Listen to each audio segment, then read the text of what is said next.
This is wild, but it's 100% real. We've already seen a mini version of it in real life. Not a movie apocalypse, just normal America, suddenly hitting a wall. Think back to 2020. Ammo didn't get low, it vanished. Stores had lines, online carts crashed, back orders turned into no ETA. Then look at Texas in 2021. That blackout wasn't a gunfight, it was a supply chain test. No power means no pumps. No pumps means no fuel. No fuel means trucks stop moving. And when trucks stop, parts stop, batteries stop, food stops, everything stops. Now zoom that out. People stockpile the fanciest rifles, drop $3 grand on tactical gear. Then society takes one hard punch and their gun breaks in week 2. Here's the brutal truth. When there are 0 gunsmiths, 0 part supply, and 0 margin for error, your $3,000 rifle means nothing if you can't keep it running. So let's get into it. Which guns will still be firing in year 5 of the collapse? One gun weighs less than a laptop, but hits harder than a .308. Another served non-stop since before Vietnam, and the #1 pick, it isn't even American. But before we start, I have a challenge for the real experts watching. I have intentionally included one subtle error in the ballistic data of weapon number 4. First person to catch it and correct it in the comments gets their comment pinned. Let's go.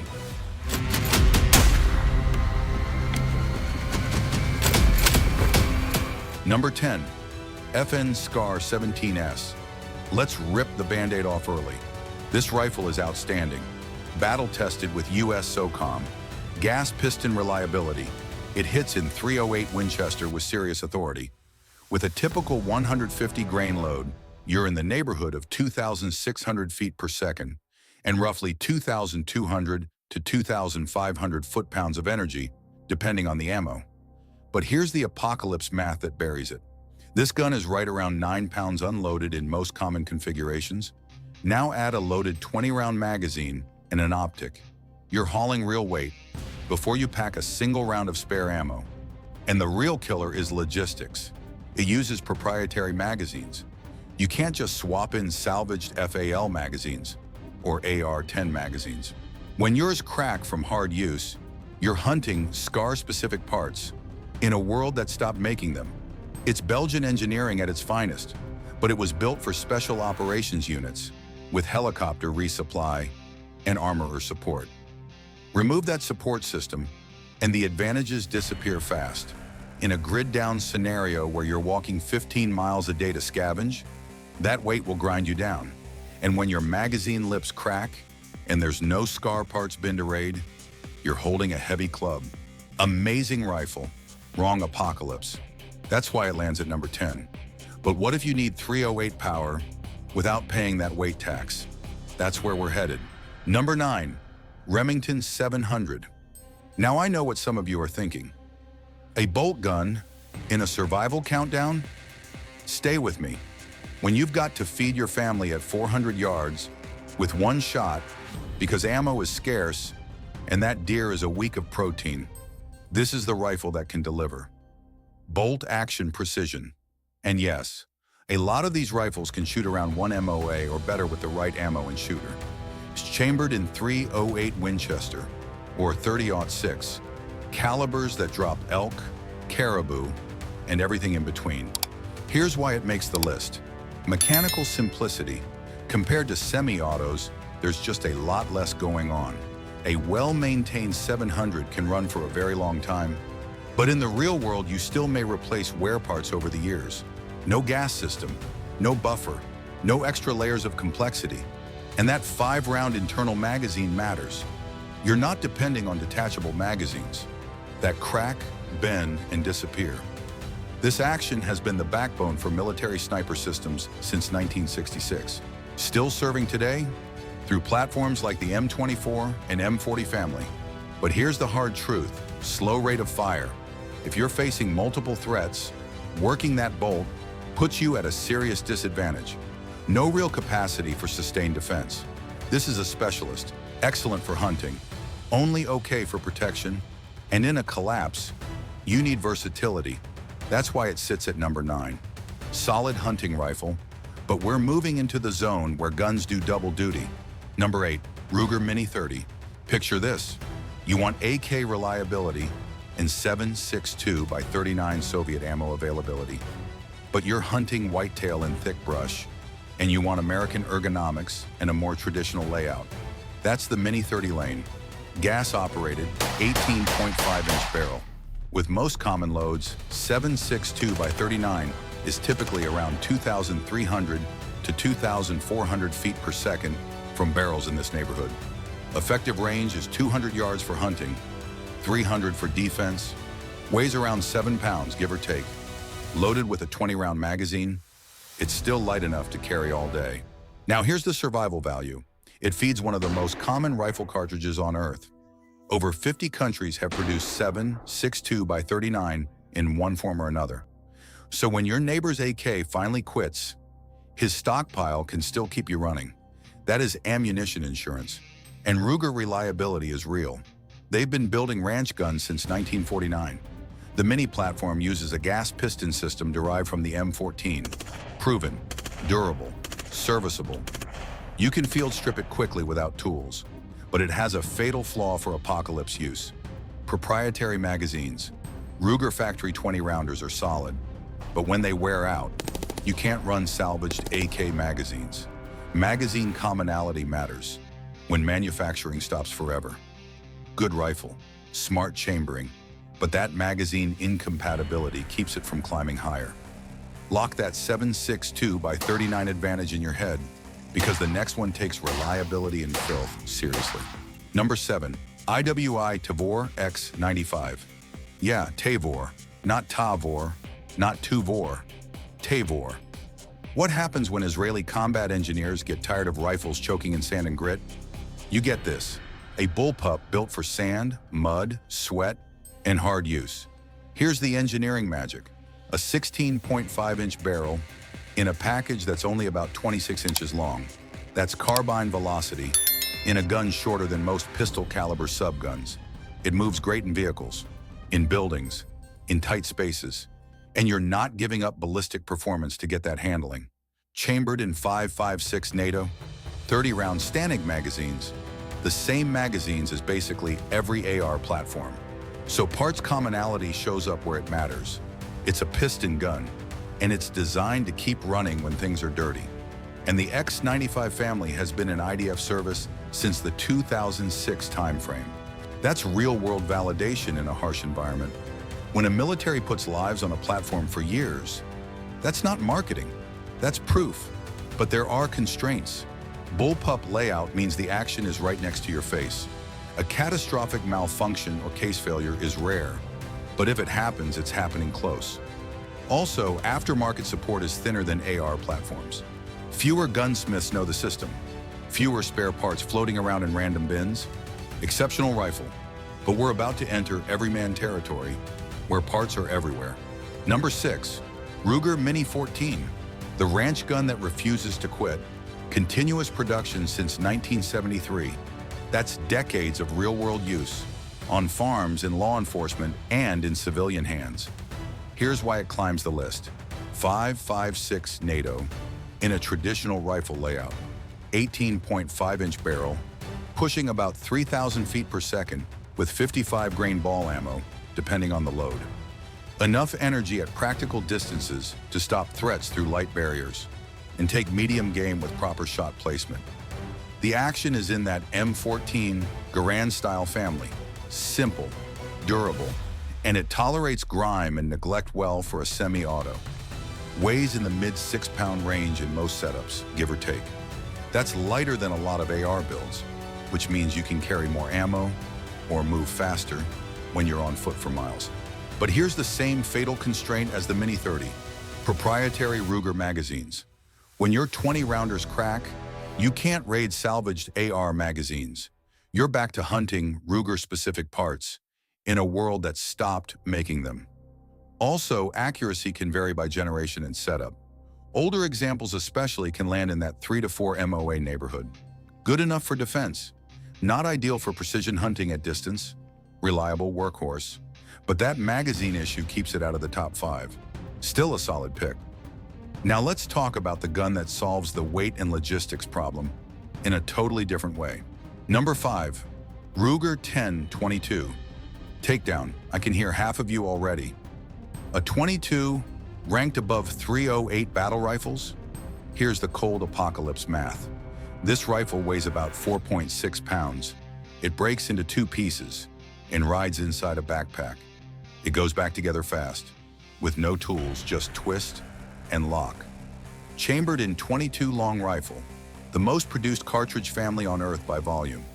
You'll find 22 ammo in abandoned houses, in old tackle boxes, in dusty sporting goods aisles, in places people forgot they even had it. When centerfire ammo becomes scarce, rimfire stays common. 500 rounds of 22 long rifle weighs a fraction of what the same useful count of 308 does. When you're moving and you can't stash supplies, that weight ratio is survival insurance, and this rifle is proven. Over 10 million 10-22 rifles have been out there since 1964. That means parts commonality, magazine commonality, and a whole planet full of spares, squirrels, rabbits, raccoons, turkey, with careful shot placement. This gun can put protein on the table with minimal noise compared to centerfire. And yeah, a suppressed subsonic 22 can be extremely quiet, depending on the setup. But let's be honest, it's marginal for defense against determined attackers. Penetration through barriers is limited. You're not doing engine block fantasies with 22 long rifle. Lethality is limited. But for versatility per pound carried, nothing touches it. That's why it's number 5. Solid backup gun, but now we're stepping into heavy hitter territory. Number 4, Springfield Armory SOCOM 16. Here's what you get when you take the M14 pattern, proven in Vietnam, and cut it down to 16.25 inches without turning it into a toy. 308 Winchester. Depending on the load, you're often in the 2,500 to 2,600 feet per second neighborhood with common bullet weights. And in real numbers, that's roughly 2,000 to 2,600 foot-pounds of energy, not anything in the 25,000 universe. This is the round that drops elk at practical distances, punches through car bodies better than intermediate rounds, and it will generally defeat typical soft body armor ratings. 308 delivers. The M14 pattern has been in U.S. military service in some form since the late 1950s. Gas piston system, no buffer tube to snap, no direct impingement carbon dumping straight into the bolt. Runs dirty, runs wet, runs cold, detachable magazine, and here's the parts advantage. There's overlap with M1A and M14 ecosystem parts, and surplus parts have historically been out there. That's scavenging potential in a collapse. Weight is the trade-off. Factory spec weight on the SOCOM 16 is 8 pounds 8 ounces before you start hanging extras on it. But you're carrying a rifle that can hunt and defend with very few compromises. 1 gun, 2 rolls. That's survival efficiency. The constraint? 308 recoil is real. In a light package, rapid follow-up shots are slower than intermediate calibers. And magazine availability is not as universal as AR mags. But when you want power and proven reliability together, this is one way to do it. Remember that rifle, because the number 3 pick is lighter, and it folds in half. Number 3, Kel-Tec Sub 2000, the cheetah gun, the one that breaks traditional survival rules and still lands in the top 3. Here's why. This rifle folds in half. A 16.25-inch barrel folds onto itself, into a compact package that disappears into a bag. Backpack, messenger bag, under a car seat. When you have to stay mobile and you can't advertise you're armed, this thing vanishes, and it weighs right around 4¼ pounds. That's light. You can carry a serious amount of 9mm and still be under the weight of someone hauling a full-size rifle loadout. And the big win is magazine commonality. If you run a Glock, the sub 2000 variants that take Glock magazines let you share mags with your sidearm. Blowback action, simple system, easy to maintain compared to gas guns, no gas system, no buffer system, less to troubleshoot. Effective range is about 100 yards for aim small, miss small, And you can stretch it farther for suppression. Not a sniper rifle, but for urban survival, vehicle defense, and close quarters protection, it can be very effective. 9mm drops off past 100 yards. And it's not a consistent medium game hunting answer, but for urban collapse scenarios where weight, concealment, and ammo, and magazine commonality matter most. This gun is clever, solid pick, but now we're down to the final two. And this is where the comments section gets spicy. Number 2, AR-15 platform. Now before the AK purists detonate, I'm putting America's rifle at number 2. Here's why it almost wins and why it doesn't. The AR platform is the most modular rifle ecosystem most Americans can realistically support. One lower receiver can run uppers in 5.56, 300 Blackout, 6.5 Grendel, 450 Bushmaster. That's one serialized component, covering multiple roles. Parts availability in North America is unmatched. There are tens of millions of AR-15 style rifles in circulation. Every gun store you've ever walked into has mags, springs, extractors, pins, and replacement components. In a collapse, you're swimming in salvage. Direct impingement gas system. When it's maintained and lubed, it's proven to be reliable.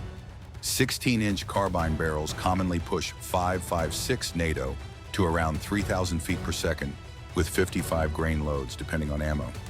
Effective range is solid. 400 yards for practical precision is realistic with a decent setup. And optics can stretch capability. Weight is reasonable, and Stanig magazines stack efficiently. You can carry 180 rounds in 6 mags without blowing your whole mobility budget. But here's why it's not number 1. Complexity, buffer system, gas rings, bolt carrier group with a bunch of small parts. When something breaks and there's no parts pipeline, you're diagnosing systems, not just slapping in a simple universal fix. Also, direct impingement runs dirty. Carbon and fouling build where it matters. You need some level of routine cleaning, and lubrication or reliability can degrade. Outstanding rifle. For most Americans, it's the smartest choice. But in a grid-down world, with zero parts manufacturing, simplicity beats precision, and that's why number 1 is the rifle. That keeps showing up in the worst places on Earth, and still running. We've counted down 9 rifles. Every single one of them could save your life. Some are more accurate, some are lighter, some are more modular. But if society collapses tomorrow, if I can grab only one gun before the grid goes dark and never comes back, it's this.